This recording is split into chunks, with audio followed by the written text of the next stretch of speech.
Welcome in, Slumpbusters. It is your host, Juju and Kyle. Remember, before we go any further, hit that like button, comment below your NBA champion, and of course, hit that subscribe button. The NBA playoffs have officially tipped off, and it started with two scintillating play-in games. One of them hits near and dear to the guest that is joining us today, Adam Armbrecht of Locked On Nets on the Locked On Podcast Network. If you also want to stick around for some football content, he's also the host of One Giant Podcast, proudly representing New York. Not an easy game for the Nets last night. Not at all, Adam. Cavaliers started to push them in those final three quarters. How are you feeling about last night's game? Yeah, I mean, listen, Doug Norrie, my co-host on the Locked On Nets podcast, we talked about it in the post game. While, yes, the Cavaliers certainly got it down to single digits late in that one, over the course of this season, so often what we end up saying is like, what's your gut check feeling as you're working through the third and fourth quarter? There was never a time when I thought, oh, Brooklyn could lose this game. Now, it doesn't mean there aren't things you want to clean up coming out of it or areas of concern. But at the end of the day, when you have Kyrie playing like that, when you have Kevin Durant playing like that, you looked at that game and said it was a matter of when the Nets finished off the Cavaliers, not if. One of the interesting trends is the Cavaliers were able to outscore them over the final three quarters. It really was that hot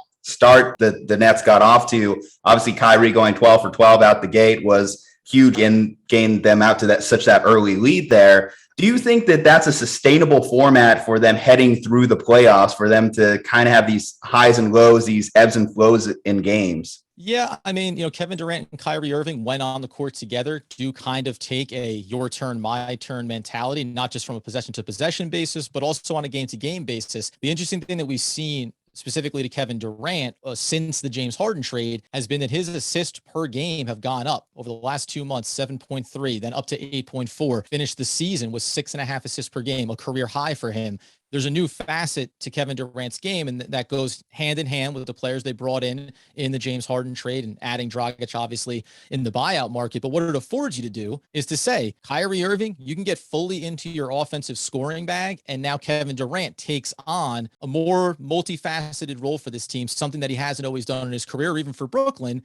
So yes, Kyrie Irving is one of, if not the most gifted offensive player in the NBA today. So yeah, he can get into his bag as often as he wants to. It's just going to be a question of, can the players around him and Kevin Durant serve their roles to make sure you don't have some of these big runs like we saw against the Cavs? Well, so how do you feel about the Durant and Kyrie performances from yesterday and leading up to the end of the season? Because obviously everyone points to the perfect shooting night for Kyrie Irving. I thought it was great how he got to the free throw line a whole bunch in the game, which made it easy that even when the Cavs started going on runs, Brooklyn still kept the lead there. So how do you feel about the performances they had in like a game 6 type of feel in the play-in game? Yeah, it's funny because neither Kevin Durant or Kyrie Irving are really players that look to draw contact. One of the best attributes about Kyrie is his ability to avoid contact from the defense and have those circus finishes in and around the basket. Kevin Durant, you go inside that line there, he ends up giving you assists, rebounds. He got to the line double digits in this one. He gives you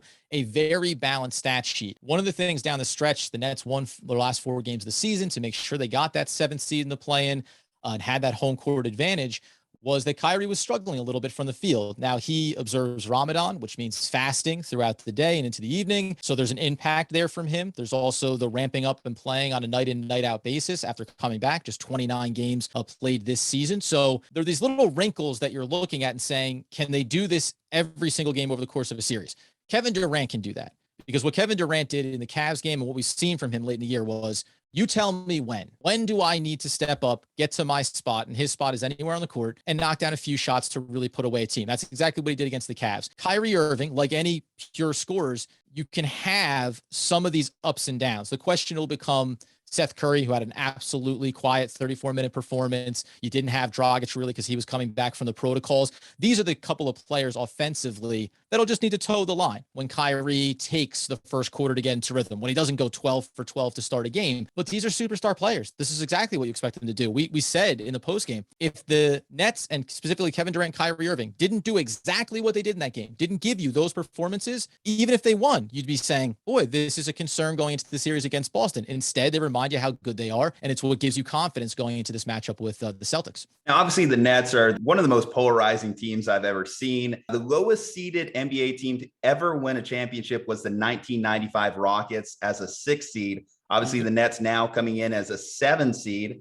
Yet Vegas still has them as the second best team out of the Eastern Conference. Do you think that the Nets can basically buck this trend and win an NBA championship this season? Yeah, I mean, listen, I think if we're being honest, they're not a true 7 seed, right? It's why some teams like the Celtics were jockeying to try to either match up with or avoid playing them in the first round of the playoffs, like the Bucks were doing as well. The 76ers wanted to specifically avoid them. The one thing it does is it makes the road that much more difficult, right? If they're going to go into this series and beat Boston, then you're going to match up against Miami or against Milwaukee or against the 76ers at some point here, right? So you're going to end up getting 3 of the most difficult matchups in order to get yourself to the NBA Finals. Do I think they can do it? Yes. Does it come down to if they have sustained health? 100%. Because Seth Curry's coming off this bum ankle.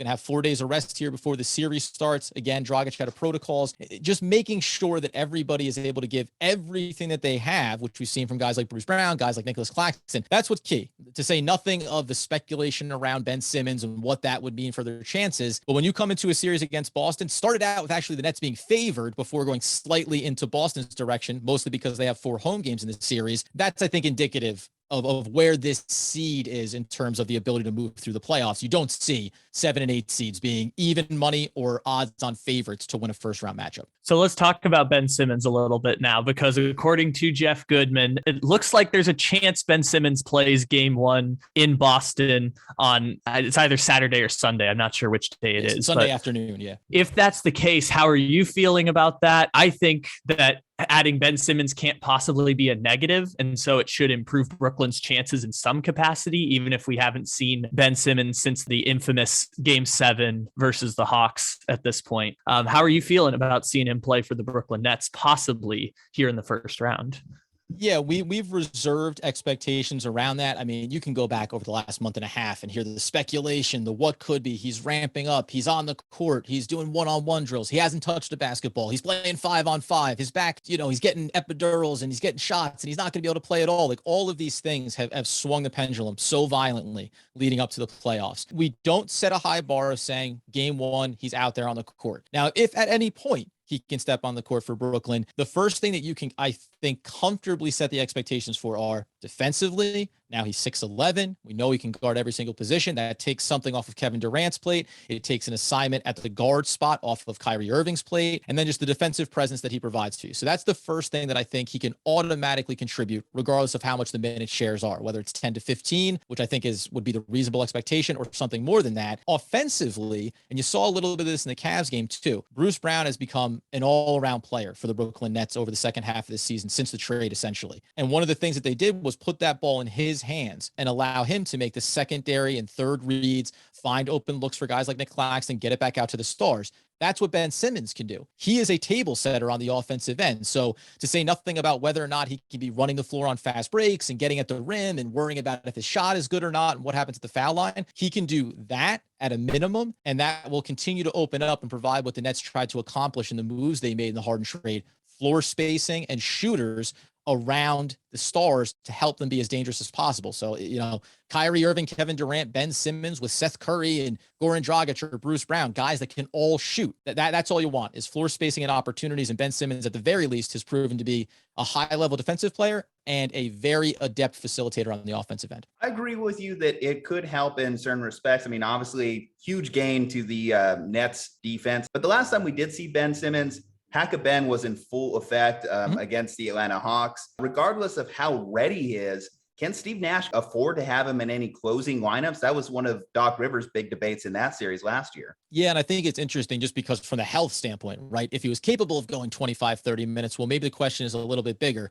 That he would be a part of the death lineup for Brooklyn if everyone was 100% healthy, and you would, quote unquote, live with the Hack-a-Ben scenario. And I think the Nets could navigate around that. But because you have a player like Bruce Brown, because you've seen Nicholas Claxton, Andre Drummond, who also would have his issues at the foul line, as with Claxton, but you can go into, we've seen opportunities, especially when you look at Boston and you say they don't have the Time Lord available defensively. So can the Nets afford to, late in games, go small ball and play Kevin Durant in the 5 and surround him with shooters and have Bruce Brown, who's a high defensive player as well, on the court? 100%. And then you just mitigate. Bruce Brown is a near 80% shooter from the free throw line. So you can keep him out there in these closing lineups, even if Ben Simmons were to come back, you could avoid putting him into really high leverage, high pressure scenarios early on and just see where it goes from there. That's why, again, I keep coming back to when he's on the court, great, we'll take it from there. But everything leading up to it, you just keep assessing what they have on the court and what their chances are with who they know for a fact will be playing in the series. Well, you mentioned Bruce Brown, and he talked about after the game is attacking the undersized bigs of the Celtics, possibly working to their favor. And, that requires having Seth Curry here and having shooters spread out across the floor. How do you feel about the matchup going into Boston, kind of how the Nets and what their team looks like with two offensive players who can give you a bucket almost whenever they want, and the rest of the team kind of built to those two players? How do you feel about that matched up against the Celtics, who, like you mentioned, they don't have Robert Williams, but still one of the better defensive teams in the NBA at the very least? Oh, and listen, I mean, Kevin Durant followed up Bruce Brown's comments with, he doesn't need to be saying that. Let's just go out and ball. Like, you're trying to look across the court and say, well, there's diminished value here. We can really take advantage of it. I think he labeled him as being the same type of player in Theis, and you talk about Al Horford, but they're still presenting problems for you. Nicholas Claxton is a great switchable defender, but Al Horford at this stage of his career is still very capable of driving the lane, forcing the issue against Drummond or Claxton, and maybe drawing fouls, shooting from the perimeter. So if you're looking at it from the Nets perspective, well, Nicholas Claxton can go out there, but Andre Drummond can't. So you're going to see that chess match between when Theis is on the floor and you say, well, now go bang bodies, now fight for those rebounds. So there's still issues there. Marcus Smart is one of my favorite players to watch on another team and hate watching him on another team for how tenacious he is. He's going to dig in defensively and create a few problems. But I mean, it's high level here. Jayson Tatum is playing the best basketball of his career. Ime Udoka, former coach on the Brooklyn Nets staff, has kind of reshaped this roster and their mentality of how they play basketball. So this is high level.